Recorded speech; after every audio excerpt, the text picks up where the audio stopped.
Salam. Petang ini saya akan membicarakan tentang pembacaan puisi. Pembacaan puisi yang saya maksud adalah pembacaan puisi di depan audiens atau yang kita kenal dengan deklamasi puisi. Pertanyaan yang sering muncul mengenai deklamasi puisi adalah bagaimana pembacaan atau deklamasi puisi yang baik dan benar. Pertanyaan sesederhana itu ternyata jawabannya tidaklah sederhana. Karena baik menurut siapa dan tidak baik menurut siapa? Benar menurut siapa dan tidak benar menurut siapa?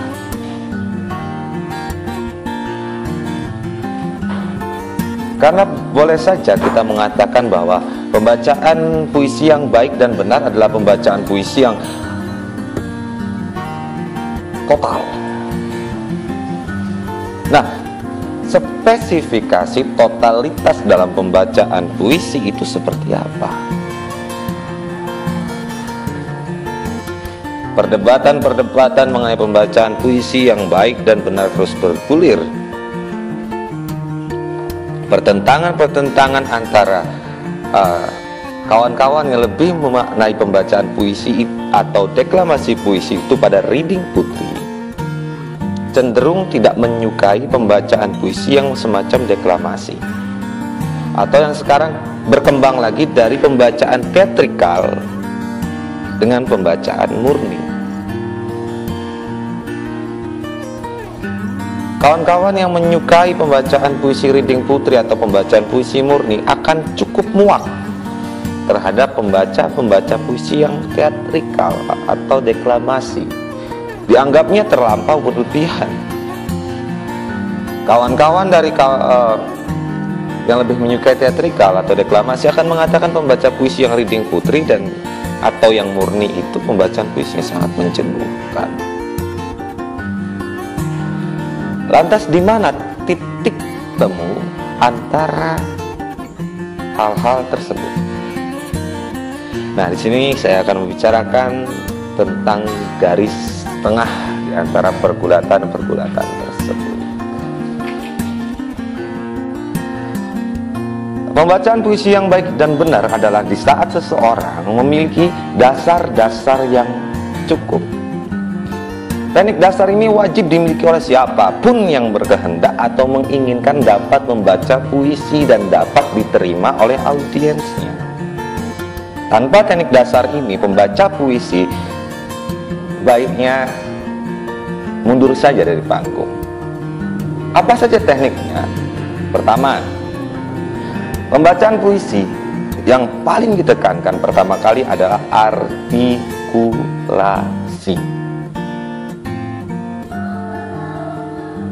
Artikulasi adalah pelafalan-pelafalan yang jelas pada huruf-huruf, pada kata-kata, pada kalimat-kalimat. Tanpa pelafalan yang jelas, tentu kita akan mengalami kendala yang sangat besar untuk menyampaikan pesan kepada audiens. Kalau pembacanya tidak dapat mengucapkan secara sempurna, bagaimana audiens bisa mendengarkan? Dan kalau audiens tidak bisa mendengar kata-kata yang diucapkan oleh seorang deklamator, pesan apa yang hendak disampaikan? Itu. Maka wajib sekali untuk melatih artikulasi. Selanjutnya, vokal. Olah vokal juga sangat penting dalam pembacaan puisi. Karena kalau vokalnya terlalu cempreng, pecah, katakan demikian, itu juga akan mengganggu proses pembacaan.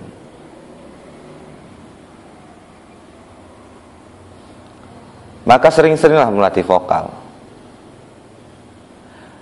Kemudian setelah kita berbicara tentang artikulasi vokal, kemudian kita berbicara tentang intonasi. Intonasi ini penting sekali untuk menentukan nada-nada di dalam puisi, untuk menentukan volumenya, untuk menentukan tekanan-tekanannya, untuk menentukan mana yang dengan nada rendah, mana yang dengan nada tinggi. Sekaligus untuk menentukan ekspresi puisi itu sendiri.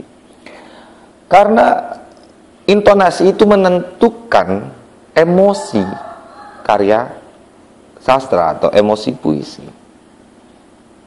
Dan intonasi yang keliru akan membuat pendengar juga keliru.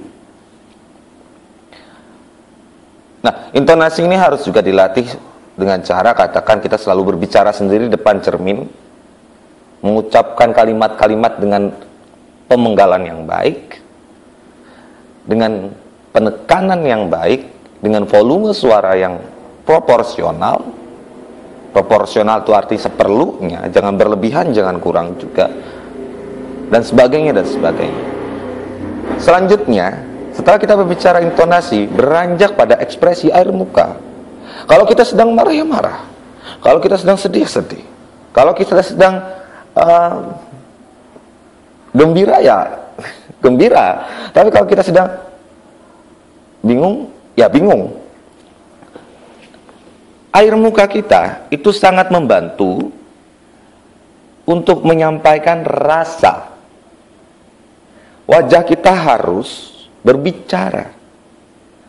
Nah, di sini juga harus dipahami bahwa air muka itu tidak saja berusaha soal pipi, soal dahi, soal alis, tetapi yang tidak boleh dilupakan adalah mata. Kalau kata orang barat, eye contact atau sejenisnya. Mata kita harus berbicara dalam menyampaikan sesuatu. Mata yang tidak ikut berbicara itu dapat dipastikan pembacaan puisinya hambar. Sekalipun intonasinya benar, artikulasinya benar, tapi tanpa air muka yang baik, mata yang bicara, itu akan mengurangi nilai pembacaan puisi itu sendiri. Kira-kira 3 hal pokok itu saja dimiliki. Sebenarnya masih banyak yang ingin disampaikan mengenai deklamasi puisi karena persoalannya lumayan banyak. Tetapi karena waktu yang tidak banyak, terpaksa saya hanya menyampaikan hal-hal penting saja. Hal-hal lain dapat Anda cari referensinya di blog saya, Rumah Seorang Penyair, atau Anda cari saja di buku-buku tentang deklamasi, pembacaan puisi. Kiranya demikian, semoga Anda selalu dalam keadaan yang riang, gembira. Salam.